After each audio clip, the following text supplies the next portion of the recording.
terkait dengan pengusaha-pengusaha di Blora ini hari ini seperti apa, Pak?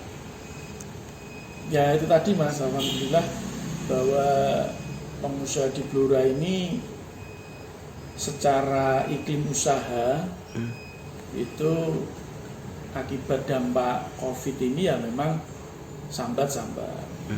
Jadi yang paling sambat nemen itu adalah posisi di pasar. Nah ini memang pasar Sidomakmur ini kami berharap pemerintah punya formula untuk membuat semacam pancingan bagaimana agar para pekerja atau para pedagang-pedagang di pasar Blora ini bisa layak dan hidup. Jenengan kemarin ada berita di grup itu kan tentang keberadaan pasar Cepu yang sedemikian lenggang kangkungnya. Nah ini memang sedikit kehadiran pemerintah ini ditunggu. Contoh misal entah membuat event sosial, melakukan kegiatan di dalam pasar sehingga satu hal yang mungkin secara instan itu masyarakat bisa kembali lagi secara semangat untuk bisa hadir di pasar. Sejauh ini apakah pernah ada konflik, Pak? Sejauh pengamatan Apindo terkait dengan pengusaha-pengusaha dengan karyawannya atau? Kalau terkait dengan konflik antara pengusaha dengan karyawan, alhamdulillah sampai hari ini Apindo belum pernah menerima laporan dan tentunya juga belum pernah dimintai tolong untuk penyelesaian kasus di masing-masing pengusaha. Jadi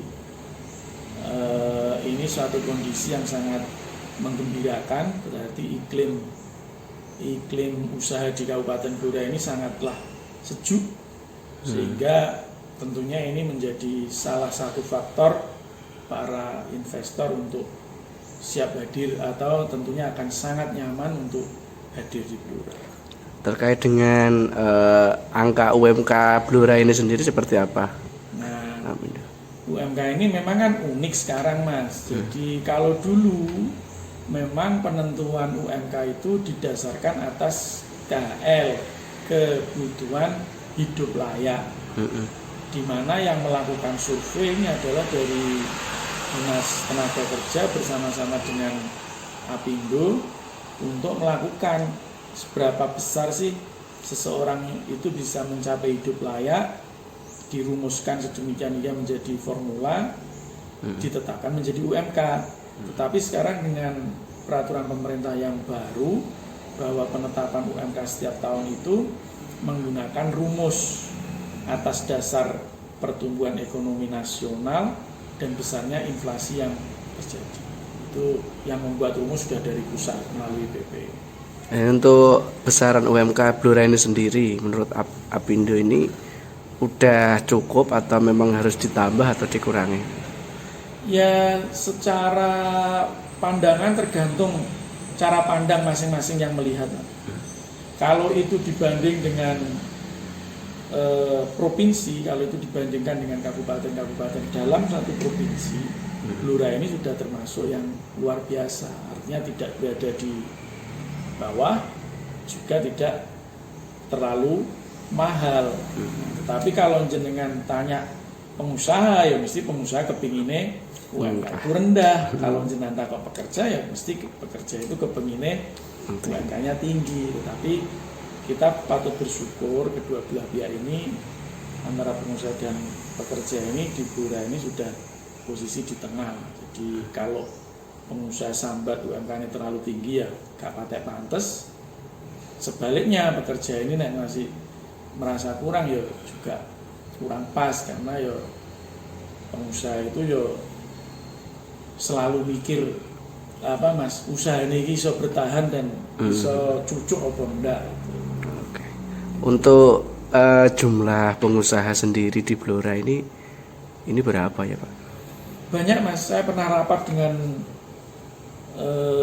BPJS, itu ada sekitar 9.000. Ini kesehatan ya Pak atau ke tenaga kerja? Ke tenaga kerja. Kita pernah diundang.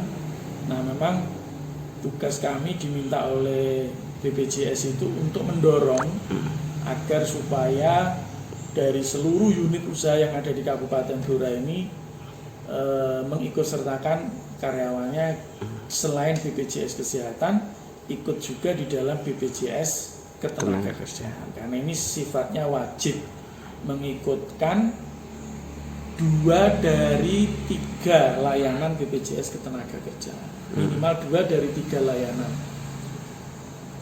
ketenagakerjaan, dana tua, pensiun, kecelakaan, dan apa ya satunya, kematian apa ya itu ya, itu ada. Jadi pengusaha wajib mengikutkan 2 dari 3 itu. Nah ini pesannya sendiri untuk para pengusaha di Blora seperti apa Pak? Ya saya ini termasuk yang patuh terhadap regulasi yang ditetapkan oleh pemerintah. Kami kira pemerintah dalam membuat regulasi, dalam membuat peraturan ini sudah dipikirkan oleh banyak orang, sudah melalui kajian-kajian, sehingga memang saya kira ini juga harus diikuti, karena risiko pekerjaan itu juga sangat besar, dan ketika pengusaha sudah mengikuti ini, beban perusahaan itu akan menjadi ringan. Misalnya terjadi kecelakaan kerja, terjadi kecelakaan saat bekerja, nah ini bisa ditopang oleh atau bisa di-cover oleh BPJS Tenaga Kerjaan. Oke, terima kasih Pak.